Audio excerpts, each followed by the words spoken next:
señor presidente, ten unha visión volcada cara ao Atlántico. E iso é coherente con toda esa preferencia,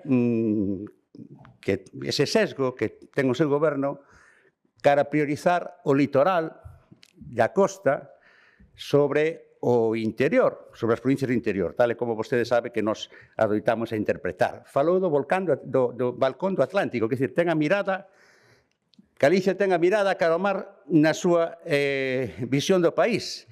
E iso conleva o risco de esquecerse un pouco do interior. Na imaxen que ten do país o seu goberno, lembroume un pouco a representación que existe no cerebro do corpo humano, non? Saben que no cerebro hai unha representación de todo o corpo no que unhas partes ocupan máis espacio que as outras, non? Dicen os doctores, como aquí temos o señor conselleiro, un homúnculo que representa o corpo de unha forma distorsionada, a boca e as maus moi grandes e o resto pequeniño. E eu pareime a pensar e dixen, este goberno ten unha imaxen de Galicia que tampouco é a xeométricamente perfecta.